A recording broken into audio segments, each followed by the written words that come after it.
السلام علیکم ورحمۃ اللہ وبرکاتہ۔ پیغمبر حضرت محمد صلی اللہ علیہ وسلم پارٹ 5 لے کر حاضر ہوں۔ اسرا اور معراج کا واقعہ۔ رات میں آسمان کا سفر کیا ہی ماہی ماوان ہے، وہ جو راتوں رات اپنے بندے محمد کو مسجد الحرام سے المسجد الاقصی تک لے گیا، جس کے چتردک کو ہم نے برکت دی تاکہ ہم اسے اپنی کچھ نشانیاں دکھائیں۔ نشاندہ وہی سب کچھ سنتا دکھتا ہے۔ انس رضی اللہ تعالیٰ عنہ نے بیان کیا کہ ابو ذر رضی اللہ تعالیٰ عنہ نے بیان کرتے تھے کہ نبی کریم صلی اللہ علیہ وسلم نے فرمایا، میرے گھر کی چھت کھولی گئی، میرا قیام ان دنوں مکہ میں تھا، پھر جبرائیل علیہ السلام اترے اور میرا سینہ چیک کیا اور اسے زمزم کے پانی سے دھویا، اس کے بعد سونے کا ایک تخت لایا جو حکمت اور ایمان لبریز تھا، اسے میرے سینے میں انڈیل دیا، پھر میرا ہاتھ پکڑ کر آسمان کی طرف لے کر چلے۔ جب آسمان دنیا پر پہنچے تو جبرائیل علیہ السلام نے آسمان کے دروغہ سے کہا کہ دروازہ کھولو۔ پوچھا کہ کون جج صاحب ہے؟ انہوں نے جواب دیا کہ میں جبرائیل۔ پھر پوچھا کہ آپ کے ساتھ کوئی اور صاحب بھی ہے؟ جواب دیا کہ میرے ساتھ محمد صلی اللہ علیہ وسلم ہے۔ پوچھا کہ انہیں لانے کے لیے آپ کو بھیجا گیا تھا؟ جواب دیا کہ ہاں۔ اب دروازہ کھلا۔ جب ہم آسمان پر پہنچے تو وہاں ایک بزرگ سے ملاقات ہوئی۔ کچھ انسانی روحیں ان کے دائیں جانب تھی اور کچھ بائیں جانب۔ جب وہ دائیں طرف دیکھتے تو ہنس دیتے اور جب بائیں طرف دیکھتے تو رو پڑتے۔ انہوں نے کہا، خوش آمدید نیک نبی نیک بیٹے۔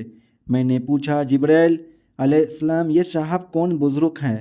تو انہوں نے بتایا کہ یہ آدم علیہ السلام ہیں اور یہ انسانی روحیں ان کے دائیں اور بائیں طرف تھی۔ ان کی اولاد بنی آدم کی روحیں تھی۔ ان کے جو دائیں طرف تھی وہ جنتی تھی اور جو بائیں طرف تھی وہ جہنمی تھی۔ اس لیے جب وہ دائیں طرف دیکھتے تو مسکراتے اور جب بائیں طرف دیکھتے روتے۔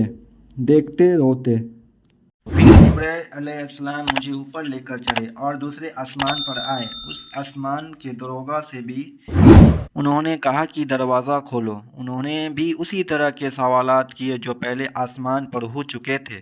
پھر دروازہ کھولا۔ انس رضی اللہ تعالیٰ عنہ نے بیان کیا کہ حضرت ابو ذر رضی اللہ تعالیٰ عنہ نے تفصیل سے بتایا کہ حضرت 6 مختلف آسمانوں پر ادریس، موسیٰ، عیسیٰ اور ابراہیم علیہ السلام کو پایا، لیکن انہوں نے ان انبیاء کرام کے مقامات کی کوئی تخصیص نہیں کی، صرف اتنا کہا کہ حضرت نے آدم علیہ السلام کو آسمان دنیا پہلے آسمان پر پایا اور ابراہیم علیہ السلام کو چھٹے پر، اور حضرت انس رضی اللہ نے بیان کیا کہ پھر جب جبرائیل علیہ السلام ادریس علیہ السلام کے پاس سے گزرے تو انہوں نے کہا، خوش آمدید نیک نبی نیک بھائی۔ میں نے پوچھا کہ یہ کون صاحب ہیں؟ تو جبرائیل علیہ السلام نے بتایا کہ یہ ادریس علیہ السلام ہے۔ پھر میں عیسیٰ علیہ السلام کے پاس سے گزرا، انہوں نے بھی کہا، خوش آمدید نیک نبی نیک بھائی۔ میں نے پوچھا، یہ کون صاحب ہیں؟ تو بتایا کہ عیسیٰ علیہ السلام۔ پھر میں ابراہیم علیہ السلام کے پاس سے گزرا تو انہوں نے فرمایا کہ خوش آمدید نیک نبی اور نیک بیٹے۔ میں نے پوچھا، یہ کون صاحب ہیں؟ تو جواب دیا کہ یہ ابراہیم علیہ السلام ہیں۔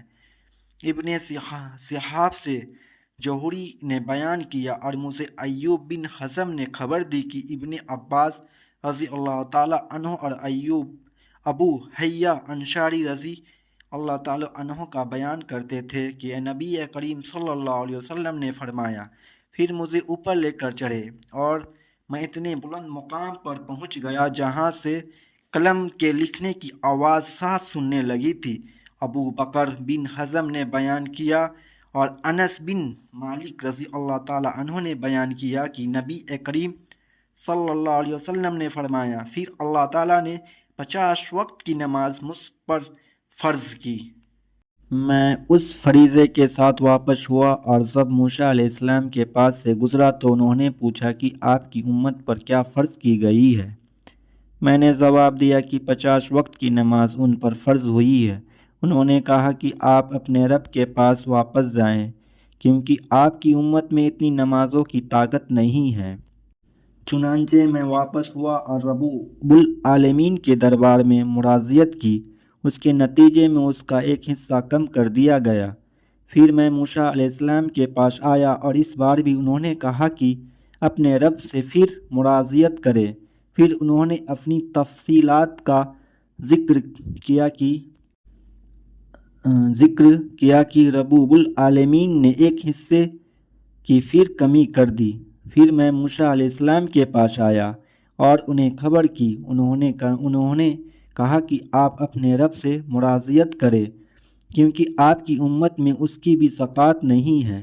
پھر میں واپس ہوا اور اپنے رب سے پھر مراجعت کی۔ اللہ تعالیٰ نے اس بار فرما دیا کہ نماز 5 وقت کی کر دی گئی اور ثواب 50 نمازوں ہی کا باقی رکھا گیا ہے۔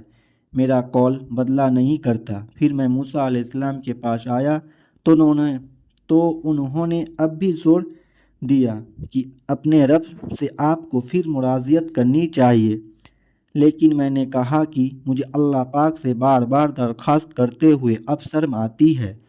پھر جبرائیل علیہ السلام مجھے لے کر آگے بڑھے اور سدرۃ المنتہا کے پاس لایا، جہاں مختلف قسم کے رنگ نظر آئے جنہوں نے اس پیر کو چھپا رکھا تھا۔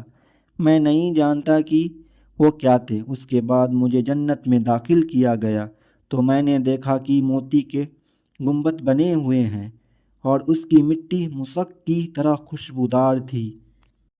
ہجرت 27 صفر 13 نبوت جمعرات 12 ستمبر 622 عیسوی کے روز کافروں کی آنکھوں میں خاک مرتے ہوئے گھر سے نکلے۔ مکہ سے 50 میل کی دوری پر سور نام کے ایک غار میں 3 دن ٹھہرے۔ وہاں سے مدینہ کے لیے روانہ ہوئے۔ راہ میں معبد کے خیمے میں بکری کا دودھ پیا۔ کوبہ پہنچنا 8 ربیع الاول 13 نبوت پھر سوموار کے دن 23 ستمبر سن 622 عیسوی کو آپ کوبہ پہنچے۔ آپ یہاں 3 تک ٹھہرے اور ایک مسجد کی بنیاد رکھی۔ اسی سال بدر کی لڑائی ہوئی۔ یہ لڑائی 17 رمضان جمعہ کے دن ہوئی۔ 3 ہجری میں زکوٰۃ فرض ہوئی۔ 4 ہجری میں شراب حرام ہوئی۔ 5 ہجری میں عورتوں کو پردہ کا حکم ہوا۔ احد کی لڑائی 7واں شوال 3 ہجری کو شنیوار کے دن یہ لڑائی لڑی گئی۔ اسی لڑائی میں رسول صلی اللہ علیہ وسلم کے چند صحابہ نے نافرمانی کی، جس کی وجہ سے کچھ دیر کے لیے فراغ کا سامنا کرنا پڑا اور آپ کے جسم پر زخم آئے۔ صلح حدیبیہ 6 ہجری میں آپ عمرہ کے لیے مدینے سے مکہ آئے، لیکن کافروں نے اجازت نہیں دی اور چند شرطوں کے ساتھ اگلے برس آنے کو کہا۔ آپ نے تمام شرطوں کو مان لیا اور واپس لوٹ گئے۔ بادشاہوں کو دعوت 6 ہجری میں حبشہ، نجران، عمان، ایران، مصر، شام، یمام اور روم کے بادشاہوں کی دعوتی اور تبلیغی خط لکھے۔ حبشہ، نجران، عمان کے بادشاہ ایمان لے آئے۔ 7 ہجری میں نجد کا والی ثمامہ، غسان کا والی جبلہ وغیرہ اسلام لائے۔ خیبر کی لڑائی بھی اسی سال میں ہوئی۔